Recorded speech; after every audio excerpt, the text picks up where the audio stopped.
اعوذ باللہ من الشیطان الرجیم، بسم اللہ الرحمن الرحیم۔ باب نمبر 28، جب مستحاضہ کو خون آنا بند ہو جائے۔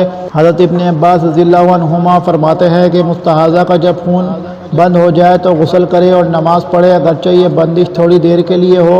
جب وہ نماز پڑھ سکتی ہے جس کی اہمیت بہت زیادہ ہے تو اس کا شوہر بدرجہ اولا اس کے پاس آ سکتا ہے۔ حدیث نمبر 331، حضرت عائشہ رضی اللہ عنہا سے روایت ہے، انہوں نے کہا نبی صلی اللہ علیہ وآلہ وسلم نے فاطمہ بنت ابی حبیش سے فرمایا، جب حیض کے ایام آئیں تو نماز چھوڑ دو، اور جب حیض کے ایام گزر جائیں تو خون کو دھو ڈالو اور نماز ادا کرو۔ فائدہ: علامہ سندھی نے عنوان کا مقصد بائیں الفاظ بیان کیا ہے کہ اس مقام پر طہر سے مراد خون حیض کا انقطاع ہے، متعلق خون کا بند ہونا مراد نہیں، کیونکہ کلام تو اس عورت سے متعلق ہے جو خون استحاضہ کی حالت سے دوچار ہو اور اس کا خون بند نہ ہو رہا ہو۔ مقصد یہ ہے کہ عورت جس وقت دیکھے کہ طہر شروع ہو گیا ہے، گو استحاضے کا خون آتا رہے، تو فوراً غسل کر کے نماز شروع کر دے۔ باب نمبر 29، والی عورت کا جنازہ اور اس کا طریقہ۔ حدیث نمبر 332، حضرت سمرہ بن جندب رضی اللہ عنہ سے روایت ہے کہ ایک عورت کا زچگی میں انتقال ہو گیا تو نبی صلی اللہ علیہ وآلہ وسلم نے اس کی نماز جنازہ پڑھی، اور جنازہ پڑھتے وقت اس کے درمیان کمرے کے سامنے کھڑے ہوئے۔ فائدہ: اس مسئلے کی ضرورت اس لیے پیش آئی کہ نفاس کی حالت نجاست کی حالت ہے، اور اس حالت میں اسے موت آئی، گویا موت آنے سے نجاست مستقر ہو گئی۔ اب سوال یہ ہے کہ نفاس کی حالت نجاست جب موت سے برقرار ہو گئی تو اس پر نماز جنازہ کی اجازت ہوگی؟ امام بخاری نے حدیث سے ثابت فرمایا کہ نفاس میں مرنے والی عورت کا جنازہ پڑھنا صحیح ہے۔ باب نمبر 30، بلا عنوان۔ حدیث نمبر 333، حضرت عبداللہ بن شداد رضی اللہ عنہ سے روایت ہے، وہ کہتے ہیں میں نے نبی صلی اللہ علیہ وآلہ وسلم کی زوجہ محترمہ اور اپنی خالہ حضرت میمونہ رضی اللہ عنہا سے سنا کہ وہ قضا ہوتی اور نماز نہ پڑھتی تو بھی رسول اللہ صلی اللہ علیہ وآلہ وسلم کی سجدہ گاہ کے پاس لیٹی رہتی۔ رسول اللہ صلی اللہ علیہ وآلہ وسلم اپنی چھوٹی چٹائی پر نماز پڑھتے رہتے، جب سجدہ کرتے تو آپ کا کچھ کپڑا ان کے جسم سے لگ جاتا۔ فائدہ: امام بخاری رحمہ اللہ کا مطلب ہے کہ جس طرح نفاس والی عورت پر نماز جنازہ پڑھی جا سکتی ہے، اسی طرح اگر عورت دوران حیض میں فوت ہو جائے تو اس کا جنازہ بھی پڑھا جائے گا، کیونکہ حیض و نفاس دونوں کا ایک ہی حکم ہے۔ لہٰذا جس طرح نفاس والی عورت کا خون مرنے سے بند ہو جاتا ہے اور غسل دینے سے وہ پاک ہو جاتی ہے، اسی طرح حیض والی عورت کا خون بھی مرنے کے بعد بند ہو جاتا ہے اور غسل دینے سے وہ پاک ہو جائے گی، اور اس کا جنازہ پڑھنے میں کوئی قباحت نہیں۔ اس حدیث سے مندرجہ ذیل احکام کا استنباط ہوتا ہے حائضہ نجس نہیں۔ اگر ایسا ہوتا تو رسول اللہ صلی اللہ علیہ وآلہ وسلم دوران نماز میں اپنا کپڑا حضرت میمونہ رضی اللہ عنہا پر نہ گرنے دیتے۔ یہی حکم نفاس والی عورت کا ہے۔ حائضہ نماز تو نہیں پڑھتی، البتہ نمازی کے آگے اپنا بستر بچھا کر لیٹ سکتی ہے۔ حائضہ عورت کے پاس نماز پڑھنے میں کوئی قباحت نہیں، اسی طرح اس کے بستر کی طرف منہ کر کے نماز پڑھنا جبکہ وہ بستر جہت قبلہ میں ہو بھی جائز ہے۔ کھجور کے پتوں سے بنی ہوئی چٹائی پر نماز پڑھنا تواضع کی علامت ہے۔ کتاب التیمم، تیمم سے متعلق احکام و مسائل ارشاد باری تعالیٰ ہے، اور اگر تم مریض ہو یا سفر میں ہو یا تم میں سے کوئی شخص رفع حاجت کر کے آئے یا تم نے عورتوں سے مباشرت کی ہو، پھر تمہیں پانی نہ ملے تو پاک مٹی سے تیمم کر لو، پس اس سے اپنے چہروں اور ہاتھوں کا مسح کر لو۔ باب نمبر 1، بلا عنوان۔ حدیث نمبر 334، نبی صلی اللہ علیہ وآلہ وسلم کی زوجہ محترمہ حضرت عائشہ رضی اللہ عنہا سے روایت ہے، انہوں نے فرمایا ہم ایک سفر میں رسول اللہ صلی اللہ علیہ وآلہ وسلم کے ساتھ نکلے، جب ہم بیدائے یا ذات الحبیش پہنچے تو میرا ہاتھ ٹوٹ کر گر گیا۔ رسول اللہ صلی اللہ علیہ وآلہ وسلم نے اس کی تلاش کے لیے قیام فرمایا، دوسرے لوگ بھی آپ کے ہمراہ ٹھہر گئے مگر وہاں کہیں پانی نہ ملا۔ لوگ حضرت ابو بکر صدیق رضی اللہ عنہ کے پاس آئے اور کہنے لگے آپ نہیں دیکھتے کہ عائشہ رضی اللہ عنہا نے کیا کیا؟ رسول اللہ صلی اللہ علیہ وآلہ وسلم اور سب لوگوں کو ٹھہرا لیا اور یہاں پانی بھی نہیں ملتا اور نہ ان کے پاس پانی ہی ہے۔ یہ سن کر حضرت ابو بکر صدیق رضی اللہ عنہ آئے۔ اس وقت رسول اللہ صلی اللہ علیہ وآلہ وسلم میری ران پر سر رکھے محو استراحت تھے۔ صدیق اکبر رضی اللہ عنہ کہنے لگے تم نے رسول اللہ صلی اللہ علیہ وآلہ وسلم اور سب لوگوں کو یہاں ٹھہرا لیا حالانکہ یہاں پانی نہیں ہے اور نہ ہی لوگوں کے پاس ہے۔ حضرت عائشہ رضی اللہ عنہا فرماتی ہیں ابو بکر صدیق رضی اللہ عنہ مجھ پر ناراض ہوئے اور جو اللہ کو منظور تھا برا بھلا کہا، نیز میری کوکھ میں ہاتھ سے کچوکا لگانے لگے، لیکن میں نے حرکت اس لیے نہ کی کہ میری ران پر رسول اللہ صلی اللہ علیہ وآلہ وسلم کا سر مبارک تھا۔ صبح کے وقت اس بے آب مقام پر رسول اللہ صلی اللہ علیہ وآلہ وسلم بیدار ہوئے تو اللہ تعالیٰ نے آیت تیمم نازل فرما دی، چنانچہ لوگوں نے تیمم کر لیا۔ اس وقت اسید بن حضیر رضی اللہ عنہ بولے، اے آل ابو بکر، یہ کوئی تمہاری پہلی برکت نہیں؟ حضرت عائشہ رضی اللہ عنہ فرماتی ہیں، جس اونٹ پر میں سوار تھی ہم نے اسے اٹھایا تو اس کے نیچے سے ہار مل گیا۔ فائدہ مختلف روایات سے معلوم ہوتا ہے کہ حضرت عائشہ رضی اللہ عنہ کے ہار کی گمشدگی 2 مرتبہ ہوئی۔ اب یہ بات کہ ایک سفر میں 2 بار ہار گم ہوا ہو بعید از قیاس ہے، اس لیے یہ ماننا ہوگا کہ 2 مختلف سفروں میں 2 مرتبہ ہار گم ہوا ہے۔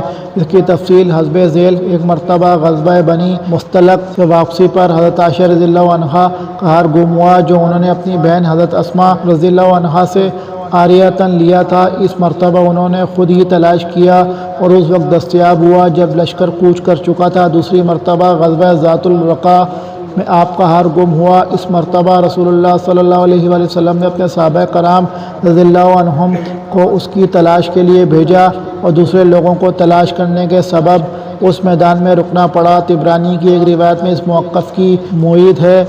حضرت عائشہ رضی اللہ عنہا فرماتی ہیں، جب میرے ہار گم ہو جانے کا واقعہ پیش آیا اور بہتان لگانے والوں نے جو چاہا کہا، پھر اس کے بعد میں دوبارہ کسی غزوے میں رسول اللہ صلی اللہ علیہ وآلہ وسلم کے ہمراہ گئی، وہاں پھر میرا ہار گم ہو گیا اور لوگوں کو اس کی تلاش کے لیے رکنا پڑا۔ تو اس موقع پر حضرت ابو بکر صدیق رضی اللہ عنہ نے کہا، بیٹی تو ہر سفر میں لوگوں کے لیے مصیبت کھڑی کر دیتی ہے۔ آخر کار اللہ تعالیٰ نے تیمم کی رخصت نازل فرمائی۔ اس سے بھی معلوم ہوا کہ حضرت عائشہ رضی اللہ عنہا کا ہار 2 بار گم ہوا اور تیمم کی آیت دوسرے سفر سے متعلق ہے، اگرچہ اس روایت کی سند میں محمد بن حمید رازی کی وجہ سے کلام کیا گیا ہے، تاہم تائید و شواہد میں اسے پیش کیا جا سکتا ہے۔ حدیث نمبر 335 حضرت جابر بن عبداللہ رضی اللہ عنہما سے روایت ہے، نبی صلی اللہ علیہ وآلہ وسلم نے فرمایا، مجھے 5 چیزیں ایسی عطا کی گئی ہیں جو مجھ سے پہلے کسی نبی کو نہیں دی گئیں۔ ایک یہ کہ مجھے 1 مہینے کی مسافت پر بذریعہ رعب مدد دی گئی ہے، دوسری یہ کہ تمام روئے زمین کو میرے لیے مسجد اور پاک کرنے والی بنا دیا گیا ہے۔ اب میری امت میں جس شخص کو نماز کا وقت آ جائے اسے چاہیے کہ وہیں نماز پڑھ لے۔ تیسری یہ کہ میرے لیے مال غنیمت حلال کر دیا گیا ہے جبکہ اس سے پہلے کسی کے لیے حلال نہ تھا۔ چوتھی یہ کہ مجھے شفاعت کبریٰ عطا کی گئی ہے۔ پانچویں یہ کہ پہلے نبی خاص اپنی قوم کے لیے مبعوث ہوا کرتا تھا مگر میں تمام لوگوں کی طرف رسول بنا کر بھیجا گیا ہوں۔ باب نمبر 2، جب نمازی پانی نہ پا سکے اور نہ مٹی دستیاب ہو تو کیا کرے؟ نمبر 336 حضرت عائشہ رضی اللہ عنہا سے روایت ہے، انہوں نے ایک ہار حضرت اسماء رضی اللہ عنہا سے مستعار لیا جو گم ہو گیا۔ رسول اللہ صلی اللہ علیہ وآلہ وسلم نے ایک شخص کو اس کی تلاش کے لیے روانہ کیا، وہ اسے مل گیا، لیکن ان لوگوں کو نماز کا وقت ایسی حالت میں آیا کہ ان کے پاس پانی نہیں تھا، چنانچہ انہوں نے ویسے ہی نماز ادا کر لی۔ جب انہوں نے رسول اللہ صلی اللہ علیہ وآلہ وسلم کی خدمت میں شکایت کی تو اللہ تعالیٰ نے تیمم کی آیت نازل فرما دی۔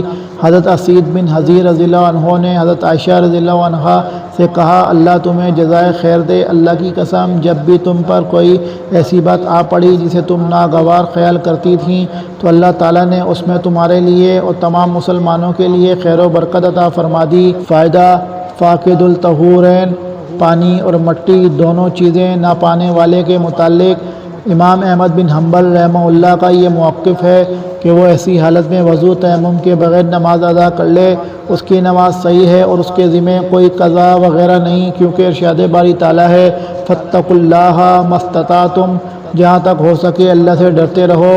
نیز قرآن مجید میں ہے لا یکلف اللہ نفسا الا وسعها، اللہ تعالیٰ کسی کو اس کی طاقت سے زیادہ تکلیف نہیں دیتا۔ امام بخاری رحمہ اللہ بھی اسی موقف کو اختیار کیا۔ باب نمبر 3، اگر پانی دستیاب نہ ہو اور نماز کے فوت ہونے کا اندیشہ ہو تو حضر میں تیمم کرنا۔ حضرت عطا بن ابی رباح بھی اسی کے قائل ہیں۔ حسن بصری رحمہ اللہ نے اس مریض کے متعلق فرمایا جس کے پاس پانی ہو لیکن اسے دینے والا موجود نہ ہو وہ تیمم کر لے۔ اسی طرح حضرت ابن عمر رضی اللہ عنہما اپنی اس زمین سے واپسی ہوئے جو مقام جرف میں تھی، برمد غنم کے مقام پر عصر کا وقت ہو گیا، آپ نے وہیں نماز ادا کر لی۔ پھر جب مدینہ منورہ آئے تو آفتاب بلند تھا، لیکن آپ نے نماز کا ادا نہیں کیا۔ حدیث نمبر 337 حضرت عبداللہ بن عباس رضی اللہ عنہما کے غلام عمیر کہتے ہیں کہ میں اور نبی صلی اللہ علیہ وآلہ وسلم کی زوجہ محترمہ حضرت میمونہ رضی اللہ عنہا کے غلام عبداللہ بن یسار ابو جہیم بن حارث بن سما انصاری رضی اللہ عنہ کے پاس آئے تو انہوں نے فرمایا، نبی صلی اللہ علیہ وآلہ وسلم ایک دفعہ بیر جمل سے واپسی آ رہے تھے کہ راستے میں ایک شخص ملا اور اس نے آپ کو سلام کیا، لیکن نبی صلی اللہ علیہ وآلہ وسلم نے اس کا جواب نہ دیا، یہاں تک کہ آپ ایک دیوار کے پاس آئے، اس سے اپنے منہ اور ہاتھوں کا مسح کیا، یعنی تیمم فرمایا، پھر اس سے سلام کا جواب دیا۔ باب نمبر 4 جب تیمم کے لیے مٹی پر ہاتھ مارے تو کیا ہاتھوں پر پھونک ماری جا سکتی ہے؟ حدیث نمبر 338 حضرت عبد الرحمن بن ابزہ فرماتے ہیں، ایک شخص حضرت عمر بن خطاب رضی اللہ عنہ کی خدمت میں حاضر ہوا اور کہنے لگا، مجھے جنابت لاحق ہو گئی ہے لیکن پانی نہیں مل سکا۔ اس موقع پر حضرت عمار بن یاسر رضی اللہ عنہما نے حضرت عمر بن خطاب رضی اللہ عنہ سے کہا کہ آپ کو یاد ہے کہ ایک مرتبہ میں اور آپ دونوں سفر میں تھے اور جنبی ہو گئے تھے، آپ نے تو نماز نہیں پڑھی تھی لیکن میں نے مٹی میں لوٹ پوٹ ہو کر نماز پڑھ لی تھی۔ پھر میں نے نبی صلی اللہ علیہ وآلہ وسلم سے ذکر کیا تو نبی صلی اللہ علیہ وآلہ وسلم نے فرمایا، تیرے لیے اتنا ہی کافی تھا۔ یہ فرما کر آپ نے اپنے دونوں ہاتھ زمین پر مارے، پھر ان میں پھونک ماری، اس کے بعد آپ نے ان سے اپنے منہ اور ہاتھوں پر مسح فرمایا۔ باب نمبر 5 تیمم صرف چہرے اور دونوں ہتھیلیوں کے لیے ہے۔ حدیث نمبر 339 حضرت عبد الرحمن بن ابزہ رضی اللہ عنہ سے روایت ہے کہ حضرت عمار بن یاسر رضی اللہ عنہ نے تیمم کے متعلق یہ سب واقعہ بیان کیا۔ پہلی روایت کی طرف اشارہ ہے اور شعبہ ایک راوی نے اپنے دونوں ہاتھوں کو زمین پر مارا، پھر دونوں ہاتھ اپنے منہ کے قریب کیے، پھر اپنے منہ اور دونوں ہتھیلیوں پر مسح کیا۔ نظر بن شمیل کی روایت کے مطابق حضرت عبد الرحمن بن ابزہ رضی اللہ عنہ کہتے ہیں، حضرت عمار بن یاسر رضی اللہ عنہ نے فرمایا، پاک مٹی مسلمان کا وضو ہے، پانی کی جگہ وہ مسلمان کو کافی ہوتی ہے، یعنی جب پانی دستیاب نہ ہو۔ حدیث نمبر 340 حضرت عبد الرحمن بن ابزہ رضی اللہ عنہ سے روایت ہے، وہ حضرت عمر رضی اللہ عنہ کے پاس موجود تھے جب ان سے حضرت عمار رضی اللہ عنہ نے کہا، ہم دونوں ایک چھوٹے لشکر میں تھے کہ دونوں کو جنابت لاحق ہو گئی۔ مزید کہا، رسول اللہ صلی اللہ علیہ وآلہ وسلم نے اپنے دونوں ہاتھوں پر اتنی زور سے پھونک ماری کہ اس میں قدر لعاب دہن بھی شامل ہو گیا۔